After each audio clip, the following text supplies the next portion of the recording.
Hi, everyone. Welcome back to another great episode of the Legends of Sport podcast. I'm your host, Andy Bernstein. Continuing our conversation from USA Basketball's 50th anniversary celebration, I got to sit down with another iconic gold medalist, Sam Perkins. Sam was co-captain of the 1984 team that won gold at the Games in Los Angeles. A fellow Brooklyn native, Sam went on to a stellar career at the University of North Carolina under the great coach Dean Smith. Alongside future Hall of Famers Michael Jordan and James Worthy, the Tar Heels were national champions in 1982.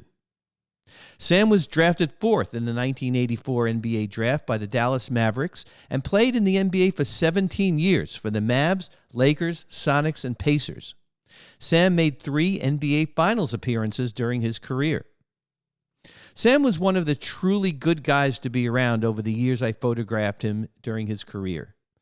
So great to catch up with Sam on this episode. So enjoy this conversation with Sam Perkins, and as always, I'll see you on the backside. All right, well, welcome Sam Perkins to the Legends of Sport podcast. So great. We're sitting down here in Vegas celebrating the 50th anniversary of USA Basketball. How about that? I mean, time just doesn't wait for anybody. It just keeps coming. And all the things that the USA Basketball Olympic team have done, it's great because of some of the wars between countries and things like that. Russia and USA and things like that. Makes it even more special when you come out on top. Yeah, well, you're the co-captain of the 84 gold medal team in L.A., right? Yes. What was like some of your fondest memories of that team, of the Olympics themselves, being in the U.S., of course?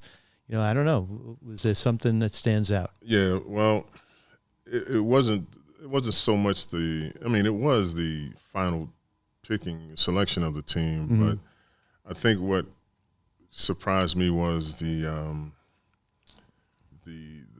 process. 72 players trying out all at once. And you didn't know anybody. First thing you had to do was go against somebody you heard about but never knew. And so I went against a guy by the name of Shaq Kobe. Yeah, I think I heard him.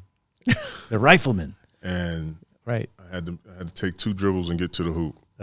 And those type of things stand out for me because I was going against a lot of guys out of college in my senior year.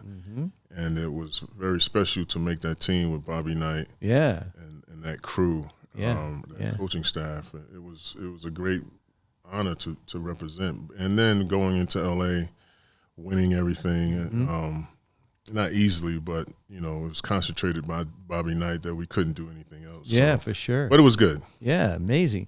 So you played college basketball under Dean Smith, right? Then you're coached by Bobby Knight. I mean, doesn't get much better than that 1-2 punch. But how different was that coaching style? There was no similarities whatsoever except for the winning part. The winning part, yeah. The winning part was probably more anything that they had in between them. But they went about it 2 different ways, of course. Yeah. Bobby Knight was the dramatic type coach, the loud coach, and Coach Smith was the sombering but smooth and teachable guy. Yeah. And he taught by just talking to you and listening to you as well. But when I got to Bobby Knight, it was a whole nother takeoff. Yeah, and, it was good in a sense because now you get to see that all coaches aren't the same. But Bobby Knight was a true competitor and a fierce coach, but he was a good coach just like Coach Smith. Yeah, and when you came in the league in & right, Dick Motta was a coach? Who was the coach in Mavericks? Dick Motta and Bobby Weiss. Okay, right. And a whole other different coaching style, to say the least, right? And Dick Motta didn't like rookies. Yeah. But somehow we kicked it off, and he liked me. Well, because you had a hell of a game. That's why. So on that, let's go back to the Olympic team. So on the Olympic team, there's this young guy who you played with, right? A freshman named Michael Jordan was on that team. Yeah. I mean, you had seen flashes of him, and he, of course, had a tremendous tournament, and that was his coming out party, right? But did you think that Michael would become Michael at that point? Well, we didn't see it. Yeah. We knew we were getting a freshman coming in from Wilmington, North Carolina. Yeah. And I was like, okay, cool, more the better. But the thing was about it, it was the practices we had. We practiced hard. Yeah. And the pickup games were just like real live games. And here comes this guy coming in doing underneath reverses and things like that, just sticking his tongue out. And then somebody said he's going to bite his tongue, and believe it or not, he bit his tongue because no way, I didn't hear that. He bit his tongue because he stuck it out so much, because of somebody bumping him and hitting him and things of that nature. But it was a good pickup. Coach Smith was very proud to get him. I assume he was. Yeah. And so were we, but we didn't see anything that would make us think that he was going to be the pro that he turned out to be. Yeah. But he had the ability to do it. Well, fast forward to 91, you're on the Lakers at that point, right? You're playing against the Bulls, and Michael Jordan's Bulls, right? So your former teammate. And this, it taken him 7 years to get to that point. Took me the same time. Same amount of time. You hit the shot in game one, right? Literally stunned everybody. I did. I wasn't stunned. You weren't stunned, right? But I think everyone in the arena was a little surprised, right? I get you. And what was that moment? Just tell me about that moment. Well, I'm going to try to put it in perspective, but the play was when we were in the huddle, that timeout. Yeah. Mike Dunleavy was our coach at the time, right. And he didn't say anything about me getting the shot. The shot wasn't even, designed for me. Right. But Magic knew this, but I was left out. And the reason why I was left out because Mike Dunleavy said he thought I would be thinking about it too much if I went out there after the timeout, go out there and start thinking about it, that walk back to the court. Okay. So unbeknownst to me, the ball came to me like wow, and so what do I do with this? I guess I shoot it. Something like that.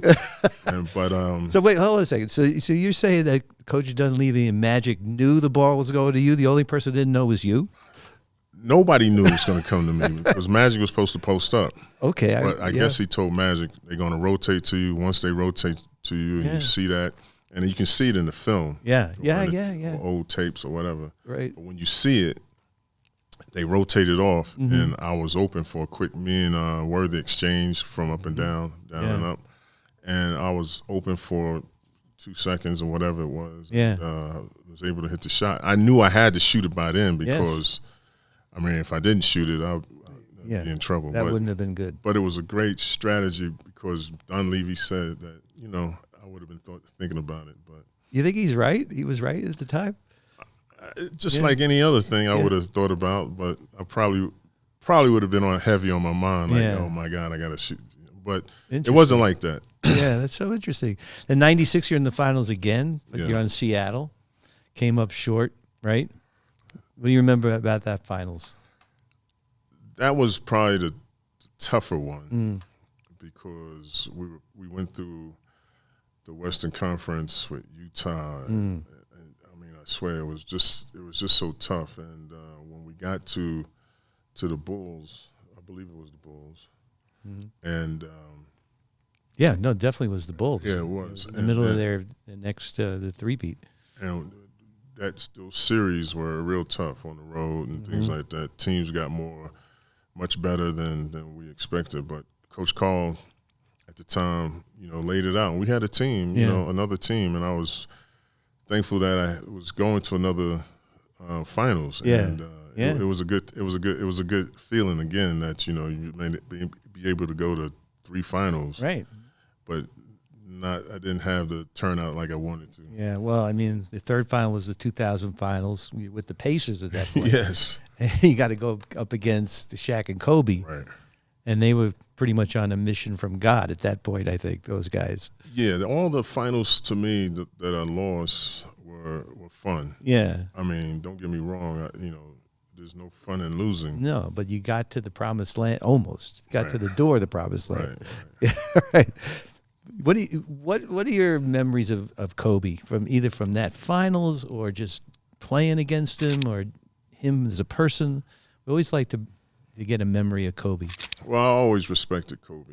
I really liked him a lot on and off the court. But his demeanor and how he approached the game was pretty much unlike anyone else I've played with. Anyone similar would have been Reggie Miller, because Reggie Miller prepared himself for each game, and not because there was a game on the schedule that he played, but his mindset was for the whole season like that. And so I think Kobe was the same way, meticulous in what he did. And if he didn't do it right, he would go back and practice it 20, 40, 60 times over till he get it right. So I did like Kobe. I enjoyed his play. But the thing is, he carried a team with his savvy. He had a lot of good qualities about him that really made him special. I mean, wasn't it, I think it was game 1 of that finals where he turned the ankle really bad? Yeah, he did. And but that wasn't going to stop him. He couldn't even walk. But that wasn't going to stop him. I got a picture, you've probably seen it, of him on Shaq's back coming into the game. I saw that. He couldn't even walk. I saw that. That was a picture for you. Right. Wasn't quite the Paul Pierce wheelchair situation. Not even close. Not even close. But he came out and he played, right? Yeah. Yeah, that was a great finals, by the way. That's one of my top maybe 5 finals of all the 40 that I shot. It was good because you had the Lakers, you had Larry Bird, Reggie Miller, Rick Smits, the Davis brothers. Right. I mean, it had so many people in that finals that you were not going to miss it. Yeah. And just like, today's finals, you didn't want to miss it. Yeah, it's true. And you're in the, I felt I was in the hotbed, like the birthplace of basketball, almost being in Indiana, and how much they love the sport there. It's incredible. They right? love ball there. Yeah. I mean, it seems like it was born there. Yeah, like the that's basketball was born there, and that's how they take it. Yeah. Like, yeah. Those people in New York too think basketball was born there too. So they got their egregious too. Well, speaking of that, and the last thing I want to ask you is about Seattle. Right. And we all miss the Sonics. We all miss going to Seattle. Now that I'm off the court, I still go to games in Seattle if they get a team up there. How do you feel about the prospect of the Sonics coming back one day? Well, it seems like everybody seems to want to come back. I'm not hearing anything negative. Like, no, we don't want no basketball team. They're ready. They're ready. The arena ready. The fans are ready.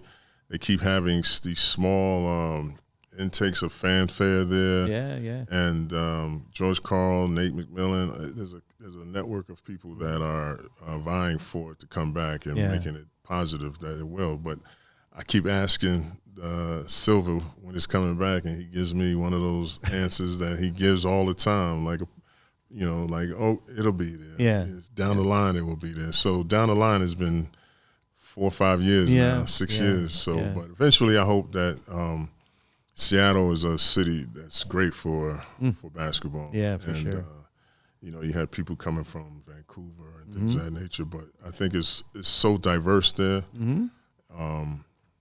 All likes would enjoy it. Yeah. Well, Sam, listen, thanks for stopping by, man. I appreciate it. No problem. Enjoy this 50th anniversary. I'm going to try to. A big part of it, and happy to be able to talk to you today. All right, thanks. Appreciate it. You too. Yeah, for sure. Thanks again, everyone, for tuning into this episode of the Legends of Sport podcast. We love bringing these conversations to you, so please tell all your friends to subscribe to our YouTube channel, Legends of Sport, and to our Instagram at Legends of Sport, and my photography can be found on Instagram at ADB Photo Inc. Big thanks, as always, to our producer, Carlin Barker, our editors, Sean Gosser and Addison Xiao, and our PA, Will Allen.